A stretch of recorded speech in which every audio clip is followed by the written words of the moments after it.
Editorial desta quinta-feira. Então, nós ontem fiz um editorial, falando desta questão do caráter da transição ideológica que o PT e os governos petistas, sobretudo o governo Lula III, fizeram rumo ao neoliberalismo. Então, tanto o PT quanto o governo Lula III são hoje neoliberais e defensores, não mais do socialismo, como chegou lá no passado, ainda tem, inclusive, lá no programa do PT, lá socialismo democrático e tal, mas hoje são defensores do capitalismo de face humana, como se isso fosse possível, né? Capitalismo de face humana existe menos do que cavalo com chifre, né? Mas é a tese deles, e essa tese do capitalismo de face humana, eles é uma busca, né, essa construção política ideológica do PT e do governo Lula,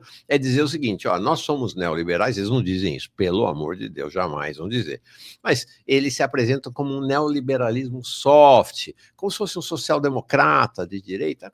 É o mesmo esquema do partido do SPD, o Partido Social Democrata na Alemanha, e outros, o Partido Democrata nos Estados Unidos, e aí coloca uns pozinhos de pirim-pim-pim para dizer: ó, não, nós não somos radicais, nós não somos dessa turma, né? Nós não somos da extrema-direita, nós não somos da Globo e tal, que é, bota um Bolsa Família aqui, coloca um BPC ali, mas já começa a cortar tanto o BPC quanto o Bolsa Família, bota um aumento real do salário mínimo, mas capa o aumento real do salário mínimo, para ir dando esse tom, né, mantendo um laço, um vínculo com o discurso progressista ou de esquerda. Tá? Isso é uma estratégia mais velha do que a Sede Braga, assim como mais velha do que a Sede Braga é a retórica petista em tempo de eleição. Em tempo de eleição, o PT começa a parecer um partido comunista, né? O discurso do Lula, né? Sou mais socialista do que nunca na vida, esse discurso todo, para depois ganhar as eleições e governar com a direita. Então, é esta sequência que vai construindo esse novo lugar ideológico do PT. Então, fiz esse editorial ontem, teve gente do PT que veio reclamar, dizendo que era um absurdo, como é que eu chamo o PT e o governo Lula de neoliberal, mas pouca gente, tá? O pessoal, aos poucos, vai entendendo que é assim que a coisa funciona mesmo. E aí, achei curioso que há 3 eventos de ontem que só vão reforçando, né? Só vão reforçando, né? Então, e é isso. A estratégia é essa: nenhuma mudança estrutural na sociedade brasileira, nenhuma reforma efetiva na sociedade brasileira.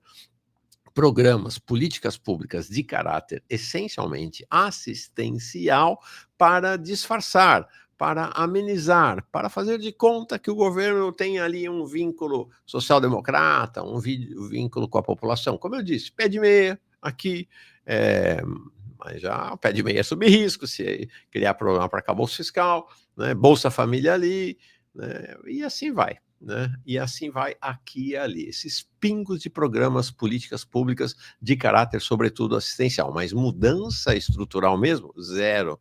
Nenhuma mudança estrutural, nenhuma reforma no interior da sociedade brasileira. É isso.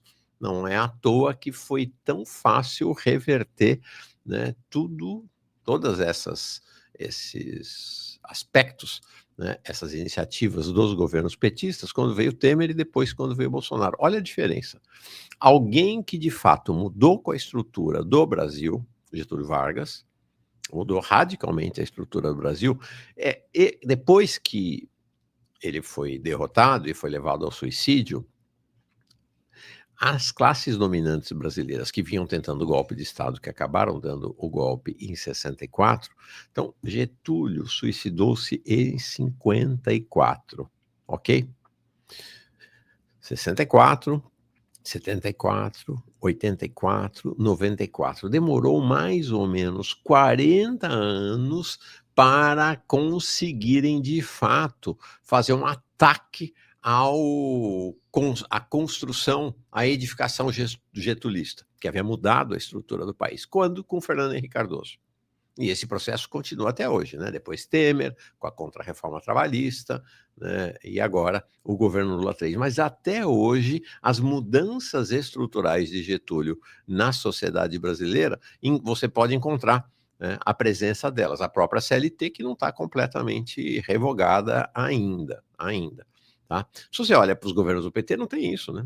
Acabou o governo do PT em 2016, com golpe contra Dilma.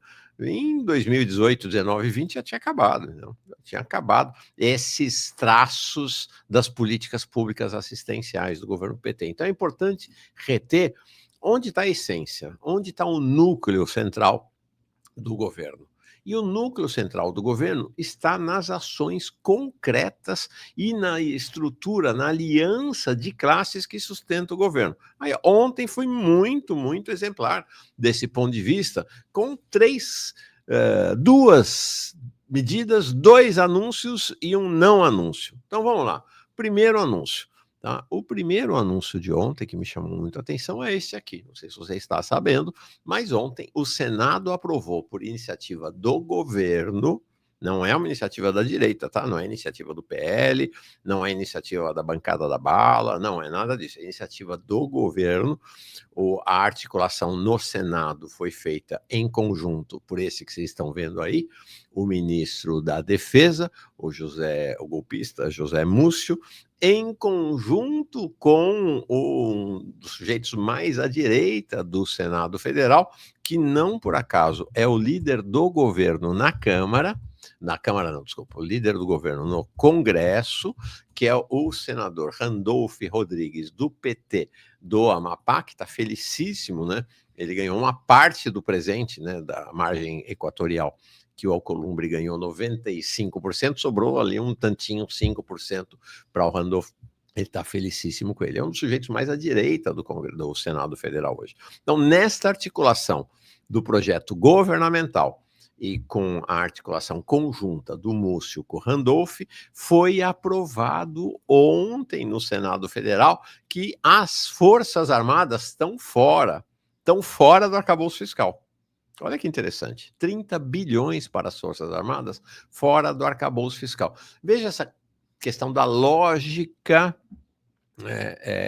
neoliberal do governo Lula. Porque é o seguinte, o neoliberalismo não é ele em si mesmo a única economia política, a única política econômica ou única ideologia do capitalismo. Como disse o Paulo Nogueira Batista Júnior aqui, recentemente, por sinal, o governo Lula é um dos últimos do sistema capitalista que ainda defende o neoliberalismo. O Trump já virou a página, o Macron já virou a página, todo mundo já está de um jeito ou de outro virando a página em relação ao neoliberalismo, mas aqui não, eles continuam agarrados ao neoliberalismo, e um dos aspectos centrais do neoliberalismo é o esmagamento do Estado, a chamada prioridade fiscal.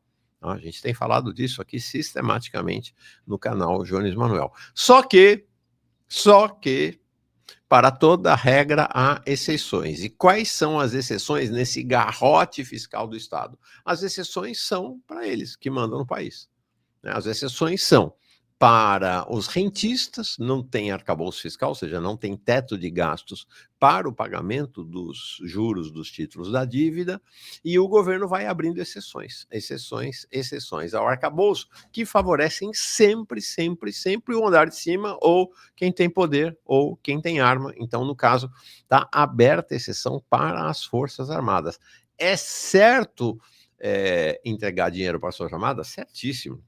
É certo que o Brasil tem uma política de defesa, é certo que o Brasil, inclusive, caminhe para a bomba atômica, como o Irã, como a Coreia do Norte, como outros países, isso que dotará o país de relevância no cenário entre as nações. Mas a grande questão é o seguinte, mas por que você faz isso com as Forças Armadas e não faz isso, por exemplo, com o salário mínimo, que está contingenciado, né, que está caro? Por que você não faz isso com as aposentadorias? Por que é que você não faz isso com a reestatização dos serviços públicos? Não faz.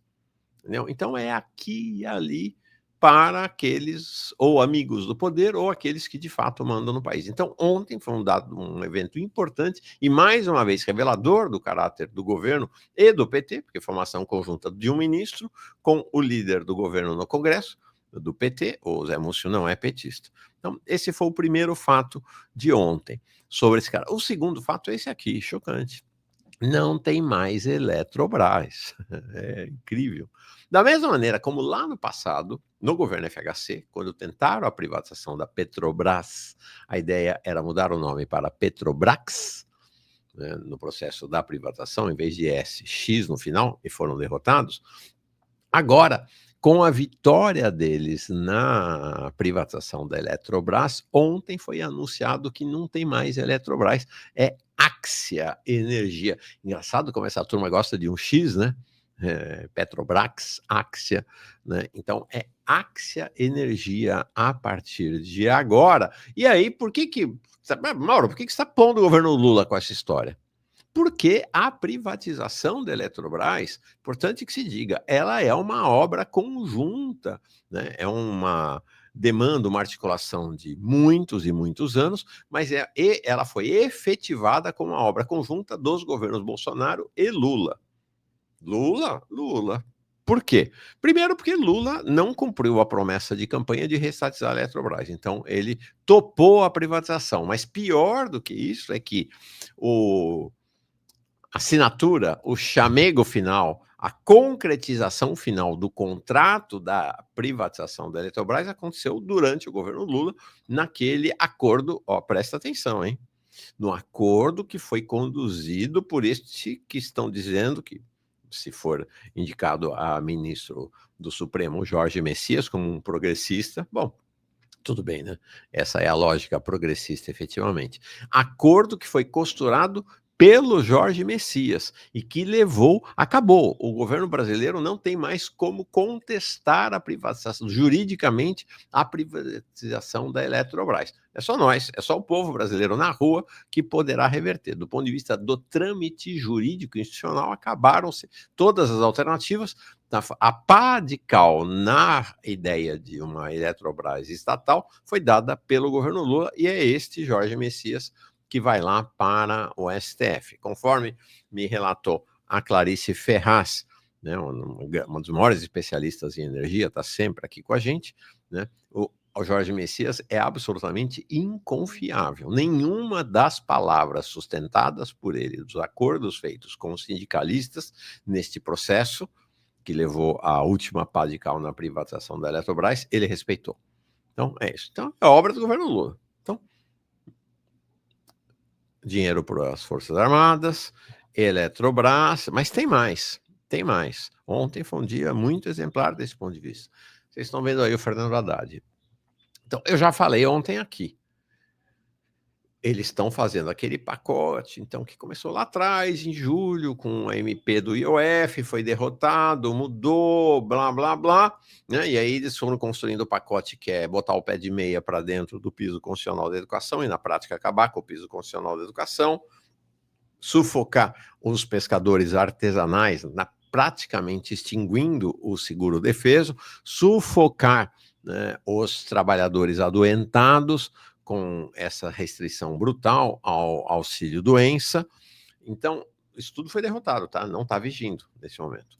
Mas aí o Haddad está dizendo o seguinte: vão sair duas medidas. Uma medida para arrecadação, e ele já levantou a mão e falou: gente, amigos, camaradas do agro, companheiros do agro, não se preocupem, não haverá taxação para as letras de crédito agropecuário, as LCA. Não haverá, que era uma intenção original. Fiquem tranquilos, não vai ver, vocês vão continuar sem pagar imposto, tá? Primeiro. Tá? E aí tem lá o pacote de arrecadação.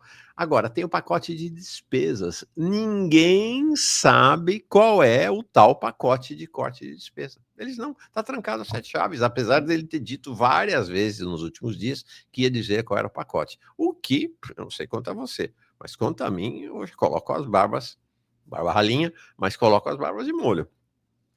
Por que eles estão escondendo? Se é tão bom assim, por que eles estão escondendo quais serão as despesas cortadas nesse novo projeto, nesse novo pacote? E tem mais, né? Então falamos, ó, vou voltar. Nós falamos do rompimento do arcabouço para as Forças Armadas, nós falamos, perdão, né, da Axia, agora, antiga Eletrobras, um negócio que dá uma dor no coração até, né, ver acabar o nome Eletrobras, tá? Vimos agora aqui esse pacote secreto de corte de despesa, mas quer saber? Tem mais. Quando eu estou dizendo desta lógica, dessa ideologia capitalista neoliberal que toma conta do governo e do PT, não é porque assim, olha, é política econômica, é acordo com o banqueiro, não, realmente é um, como eu disse aqui, é o óculos, esse é o óculos com o qual eles enxergam a realidade. Quer mais uma? Ontem? Pois é, ela está aqui, ó. A Caixa Econômica Federal anunciou ontem. Caixa Econômica Federal é um banco público, né? Anunciou ontem que vai ter o seu tigrinho. Pois é, que até o final de novembro lança a sua Bet, entrando de cara nesse mercado das bets, esperando tomar do povo brasileiro até 2,5 bilhões por ano. Então é isso. Aí o governo vem fazer discurso moralista em relação às bets. As bets que foram liberadas por Temer, né, a liberação continuou com o Bolsonaro, né, e continua com o governo Lula. As restrições que foram feitas são mera perfumaria. Agora está essa conversa. Não, vamos dobrar, vamos de 12% para 24% o imposto que eles vão passar a pagar. Gente, terceiro ano do governo. Estão entrando daqui a pouquinho no quarto ano de governo, não fizeram nada. Agora tá essa, o Lindbergh, não, porque as bets, porque é 24, que é um absurdo, blá, blá, blá. O governo é sócio das bets. O governo é sócio das bets, está aí a Caixa Econômica Federal entrando nesta lógica neoliberal, espoliadora do povo brasileiro, né, e entrando no mercado das bets, que, por sinal, a gente tem dito aqui, esses canais progressistas aí fazem gostosamente propaganda das bets agora, ainda mais, né? Porque ainda tinha alguns canais progressistas que não faziam, tinham algum pudor, não faziam propaganda das bets, mas como todos eles têm canal propaganda da Caixa Econômica, logo, logo, todos eles estarão fazendo propaganda das bets. Então, veja que esse processo, né, desse lugar ideológico ocupado pelo PT e pelo governo Lula, ele vai se aprofundando. Ele vai se aprofundando e vai se aprofundando nas ações e nas relações que vão cada vez mais se solidificando. É isso aí. O pessoal não gosta, o pessoal reclama, tem gente da esquerda do PT que vem dizer que eu sou mentiroso. Então. E aí é isso, né? Essa é uma lógica típica da burguesia, entendeu? Típica dessa burguesia com o pé na tradição escravocrata. E aí, quem recebe Bolsa Família e BPC vai poder jogar? Pois é, Andréia. E aí o governo faz esse jogo demagógico com cabeça de gente de direita, que é tutelar os mais pobres. Não! Vocês que recebem BPC, está proibido. Vai ter um cadastro que vai ser fornecido às empresas de quem recebe BPC e elas estão proibidos. Mas por que não proíbe o jogo? Por que não veta as bets? Por que não bota um imposto, como, sei lá, como se cigarro fosse, que é pior que cigarro em determinada medida? Por que não bota um imposto de 90%? Que fragilize as bets? Não, o governo é sócio das bets, não nos iludamos. O governo Lula é sócio das bets, não é à toa que aqui o alto executivo, alto funcionário do Ministério da Fazenda, que regulamentou, fez o projeto de regulamentação das bets no Brasil, saiu do Ministério da Fazenda diretamente para o principal escritório de advocacia de lobby das bets e desses clubes de futebol que caíram de boca nas bets. Aí é o seguinte, não, mas vocês, Bolsa Família, BPC, vocês não podem, não. Vocês não podem, não. É um pouco aquela história, é a mesma lógica que tinha lá atrás no governo do PSDB, no governo Tucano, é a mesma lógica, é muito parecido. O PT e o PSDB e o FHC, Lula e o FHC são cada vez mais parecidos. Era aquela mesma lógica que tinha lá atrás, quando começou, não era, o nome não era Bolsa Família ainda, era um pré-Bolsa Família no governo FHC, que tinha uma corrente poderosa dentro dos tucanos, do tucanato, portanto, da burguesia brasileira, que defendia que não fosse dado dinheiro no Bolsa Família. Por quê? Porque o pessoal, porque imagina, esses pobres vão comprar bebida, vão comprar cachaça, não vão saber gastar. Então a ideia era que você desse vales para que quem os beneficiários do Bolsa Família pudesse ir no mercado, pegar compra, essas coisas, né, como se isso funcionasse, né? Você pega esses vales e transforma em dinheiro. Depois, é claro que o intermediário fica com o grosso, sempre. Então, a lógica é a mesma agora. Essa é a mesma lógica. Esses pobres miseráveis não sabem o que fazem. Pobres deles não sabem o que fazem, não é? Então a gente não deixa que eles apostem em bets. Tá? É isso aí. Este é o cenário que temos no país neste momento. E assim vamos num caminho da possível reeleição de Lula em 2026.